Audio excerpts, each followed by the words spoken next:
So I just finished playing FNAF Into the Pit and I got some thoughts. Now, for those of you that don't know what this game is, this is the new FNAF game in the franchise, which is based on the book with the same name. And in my opinion, it's one of the most unique FNAF games that I've ever played as of yet. As this game is a 2D pixelated side-scroller horror game, and as someone who's a really big fan of the FNAF franchise, it's really cool that they're taking one of the most unique elements in those games and making it a full-fledged experience. As in this game, you get to free roam across the entire game and do whatever you want, along while being chased by a bunny animatronic suit. But overall, the story in itself was really engaging. The gameplay as well was also engaging. It also followed the original story material pretty well, while also adding their own stuff to make it a little spicy as well. But before we get into all that and more, hit the subscribe button right here so I know you guys liking the videos, and hit the notification bell to keep up with my weekly upload. Now the promo out of the way, let's get into the video. Alright, now before we get into the story, I want to say one thing about the game that got right, and that's the opening. As the moment you open up the game, it comes up to the cover of the actual book Into the Pit, but animated in such a creepy way, as we see Golden Bonnie in the ball pit just staring at us with the light flickering. And that honestly made the game so intense for me, as I'm not really that big of a horror game player and I just watch other people play them. But as one of the only horror games that I've played as of recent, this intro just made the game so much more intense for me than it would have. But now let's get into the actual story. As in the game, we follow a boy named Oswald who's 10 years old and goes to Westbrook Elementary School. And every day after school, Oswald's father goes to pick him up and drops him off at Jeff's Pizza, which if you don't know, and if you played the game, you'd realize it's just a rebranded Freddy Fazbear's Pizza, as in the game you can actually hear the Toreadors March being played around the pizzeria as you walk through it, as well as a lot of Fazbear Entertainment's miscellaneous scattered around the property. But other than all of that, the one thing that catches Oswald's eye is the mention of a ball pit hidden around somewhere in the pizzeria, after hearing a family member of someone at a table talking about how when they were a kid they would come to Freddy Fazbear's Pizza and go into the ball pit. And of course, Oswald goes on the search for this ball pit and actually finds it in one of the back rooms in the pizzeria. And the moment he jumps into it, he's taken back in time in 1985, when Freddy Fazbear's Pizza was still thriving and all the animatronics were still moving. And while he's there, he meets two kids by the name of Jeff and Chip, who he talks to instantly as they talk about current events that's happening in 1985 that Oswald recognizes but from the future. And as they start getting along, they offer Oswald to play hide and seek within the pizzeria. And the moment that Oswald goes into the storage room to find a hiding place, he finds the Golden Freddy outfit. And the moment he goes to hide inside the outfit, all the lights turn off and you just see this terrifying creature of an animatronic suit just crawling across the floor and just looks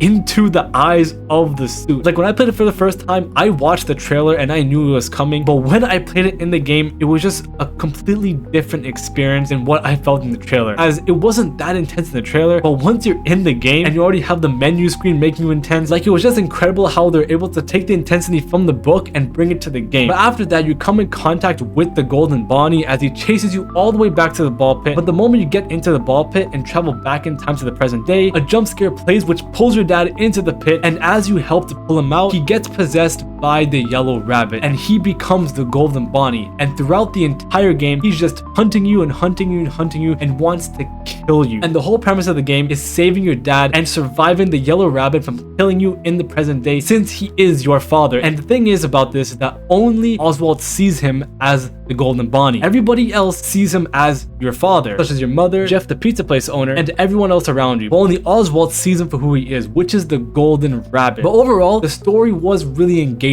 I really liked how they implemented every character from the book into this game and just made it a more interactive experience than reading the book. Because don't get me wrong, the books were amazing. Into the Pit is one of my favorite stories from the Fazbear Frights novels, and this game just made that story just so much better, as in that moment, I felt like Oswald. I felt terrified every time Golden Bonnie came out to chase me, or Chica coming out to lure him to my location. Every single time that I got caught, I got scared. I got jump scared. I'm gonna be honest, I'm pretty easily scared. But overall, the developers at Mega Cat Studios did such an amazing job to tell the same story from the books and just make it so much more interactive in this game, because of course it's a game, it's supposed to be interactive, but just in general, the story was great. But let's get into the gameplay, and as I said before, this is one of the most unique FNAF games in the FNAF franchise in terms of gameplay. As every other FNAF game in the franchise, you sit in a room, look left or right, and stop the animatronics from getting to you. Apart from Security Breach and Help Wanted, those are on a completely different level. Those are AAA game. Well, Security Breach is a AAA game, but other than those two, this is the first time that FNAF has had a full-fledged pixelated 2D art style game. And honestly, these guys at Mega Cat Studios, they outdid themselves, because the gameplay in itself it runs well, it's very smooth. I love all the animations. I love how they tell a story with the text box.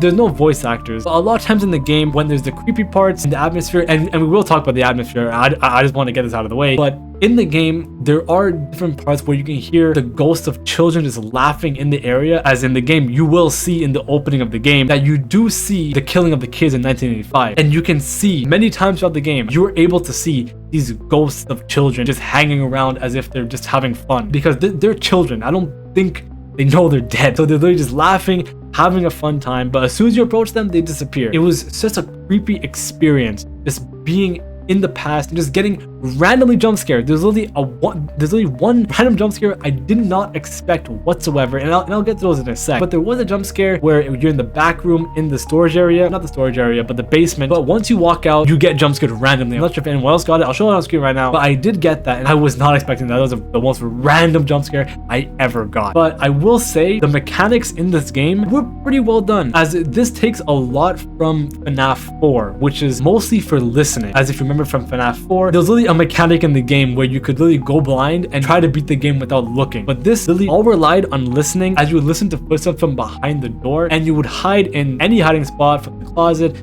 to chest to anywhere available, and you just hide, you wait for him to leave the room, and then you get out and do whatever you need to do. And a lot of times you would know because he would knock on the door like a couple times just to give you a chance to hide. But a lot of times you would just be walking around and he would not knock on that door. He would pop out, give you a good jump scare. That's most of the jump scares that happen in the game. It's just you never expecting him to jump out of that door because you're so used to him knocking on the door that you just try to expect it. But a lot of times you could be running in the main hall, walking in the arcade, walking anywhere. Just if you could enter a room and he could just come out without any warning, just come out and kill you. That was one of the main mechanics that I loved in this game, and it really added the intensity to it, because a lot of times you would have to hide from him, and if he's running at you, it turns into first person mode, which I love in this game, because you'd have to do certain tasks to hide away from him, which I love, because one of them is that you have to hold your breath when he's looking into the suit when you're in the Golden Freddy suit. Another one which I loved is if you were hiding in a chest, it would be like quick time events. You'd have to swat away the spiders. I just think that mechanic alone just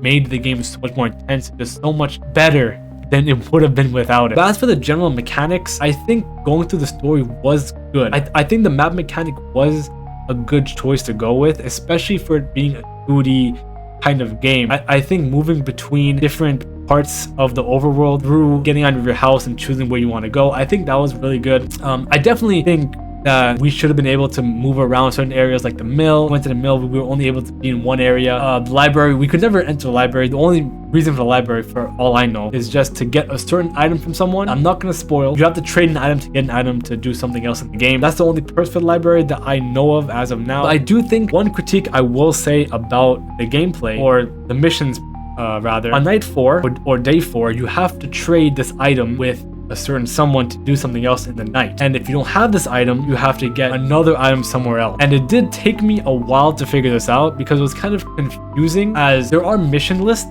There are, like, you can, if there's a mission you have to do, there's a mission list and you can see what your objectives are. And this one, it's phrased as if you have the item already when you don't actually have the item that you traded. It would say, oh, I have this item that I traded from him, maybe I can use that. But you don't actually have the item in your possession. But the problem with this is that the item you need to trade is in the attic in your house. And if you don't go in the attic in the daytime, you won't get the item to trade. So you have to go back in time, do a bunch of other things, get a bunch of tickets from the arcade machines, and then get the item from the vending machine, and then trade to the kid. I spent an hour stuck. I'm kind of dumb because I didn't realize that was a thing, but yeah, that was really stupid. I really did not like that about the game. That's the only complaint I have. I really think that the missions objectives could be edited a little differently, and I do also think that the objectives do give away a lot. It's almost like they're giving hints, because if there was a mission that you need to do, you would have it on the top right of the actual mission you need to do, but then in the list it would give you an explanation of what you have to do in specific, which I don't think should be the case. I think it should just be whatever mission it has, and probably a little extra, but not giving away what you have to do. You know, it's more of a puzzle game. This game is supposed to be, there are puzzles in the game that you have to solve and do and find people and whatever, and I love that about that game. But I do think that it should not be as explicit as it was. But I do think it should be explicit enough that we should know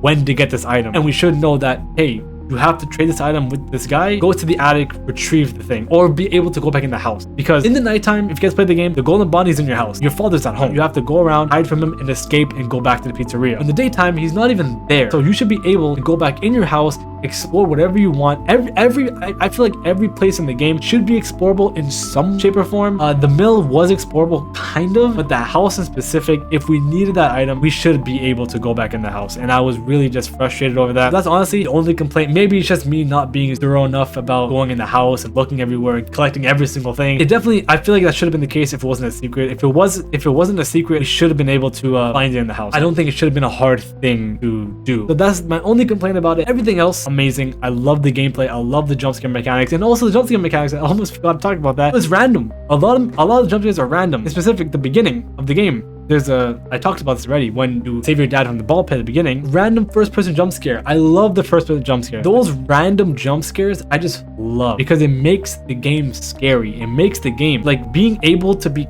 caught by the bunny or be seen by the bunny without him being knocking is random. It's random as hell. It catches you off guard. It scares you. It's not like you triggered an event or you're gonna expect it. It's not really, you can't expect something like that. So I think that was a big highlight in the game and actually made the game scary, because a lot of people, I don't think they were gonna think they would make a 2D game, a pixelated 2D game, scary. And I think they really did it well. They made it, it was really made well. And I love Megacat Studios for doing this story justice and actually making a scary game, since a lot of people didn't call Security Breach scary, but they made Ruin scary. So I think they really did a good job with this. I really enjoyed it. Really great. Now let's talk briefly about the graphics of the game. And I know I just talked about it being amazing, the 2D pixel graphics. As for me, I love games like Celeste and Undertale, and those are just amazing in those graphics. So I really think 2D pixelated graphics thing, I think it really did make the game more enjoyable, because it really did play with the mechanics and also like the cutscenes and the jump scares. And also, I've never seen pixelated graphic game, a 2D game, have first-person jump scares like that. Maybe I'm just like out of tune in the horror community, but that's the first time I've seen stuff like that. A lot of times in these games, the most we see of the Golden Bonnie is when he's Springtrap. You know, the only time we've ever seen him is as Blitztrap. I don't think we've ever seen Golden Bonnie as Golden Bonnie. Blitztrap is the only thing we've seen. The way they made him look in the game, especially in the first person mode, it's just so haunting. The pixelated graphic just adds to it, especially at the beginning when the kid is trapped in the endoskeleton suit. The 2D style just fits it perfectly. I don't know how else to say it. And honestly, I think the design of the pizzeria was really well made. I think how they designed the pizzeria versus the present was really cool, because in the game, if you do something in the past, it affects the future. If you open a door in the past, a locked door, you'll be able to access it in the future. Or if something is destroyed in the past, it's gonna get destroyed in the future. So I think stuff like that just added a whole lot of depth to the game. And I know that that's not talking about the graphics at all, but I just wanted to call that out. But this game really played with a lot of different art styles, as their jump scares. I really enjoyed how much detail they put into the game. A lot of Easter eggs that they added, like the other games, posters that you'd probably see. I think now's a better time to talk about Easter eggs, because we're talking about it already. Just saying, spoilers ahead, I'm not going to talk about every Easter egg, but there are multiple endings. There are 3 different endings. I talk about the first one, the one where you leave the pizza place. There's a second one where you have to collect all of these like objects of your father and pictures. There's like a wedding ring, your dad's wedding ring, and your dad's wallet. There's like 5 objects you have to find throughout the pizza place in the past. And once you get all 5 of those, you get a strange photo. It's literally called Strange Photo. And once you get that and you go to save your father at the end of the game, you go through the entire sequence, and it's basically the end of the storybook. It's literally the book ending. It's pretty much accurate how it's done. Not entirely, because I believe in the storybook, like, you get pinned up against the wall, Oswald gets pinned up against the wall and he bites your arm. I'm surprised. I was really happy to see that he bites his arm in the game, because in the story he gets his arm bit. I will say that these multiple endings, of course it's a FNAF game, so it's gonna be multiple endings. The fact that there are multiple endings, they don't really give you a sense of satisfaction, I guess. Because like, first ending I got was I left the pizza place, and I think after doing that and doing the 2-star ending, I didn't really get a sense of satisfaction. But let's talk about the last ending, the 3-star ending, and it had their 8-bit mini games back in FNAF 1 to 4. In this game, you can interact with certain objects and you get these little 8-bit mini games, just like the original game, literally the exact same format. It was really cool to see that again, honestly. But we haven't seen those since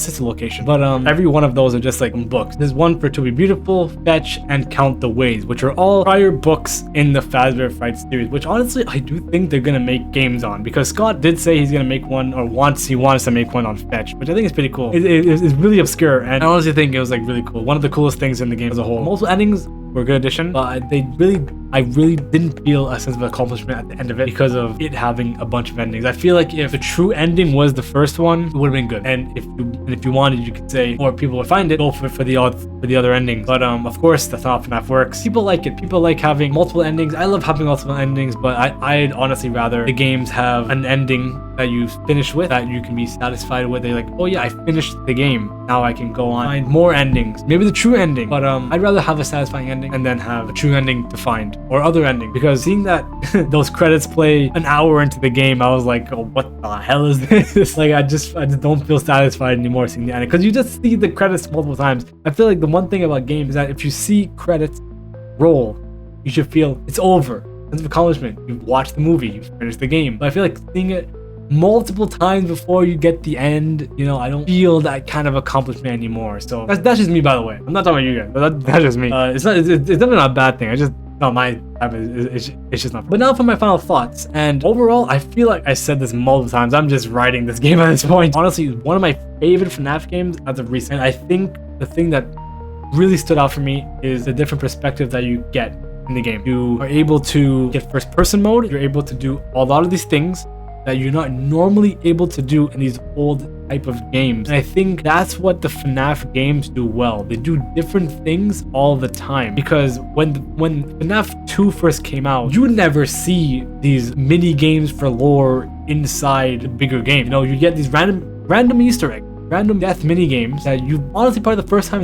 it was ever done because of how big the lore was. But that was one thing that really made me invest into the game. The big differences between this game and other pixelated 2D games. And I'm sure there are other horror games out there that have done this, but for someone that's not as in tune with horror games like that and only really like the FNAF game, I think for me, I really enjoyed it. It gave me something to invest my time into, and as someone who's read the book, I really think the new perspectives and the story in general, the gameplay and everything that this game had to offer just made it an amazing experience for a FNAF fan and honestly other people that are coming into the community to play this game for the first time and haven't touched the other game. I feel like if you come in, you can understand the story as you go through it. It's not as confusing as the other games, but of course there are those deep lore hints in the game, even for the FNAF fans. So yeah, that's about it. I hope you all enjoyed the video. This is my first time doing a video like this, and yeah, hope you all enjoyed the video. Subscribe to the channel if you haven't already. Hit the notification bell to keep up with my uploads, as I post videos every single week, just like this one, I guess, because this is my first time, and we'll see. Let me know in the comments if you guys like this video. I hope you all have an amazing rest of your day, and I'll see y'all next week with another video.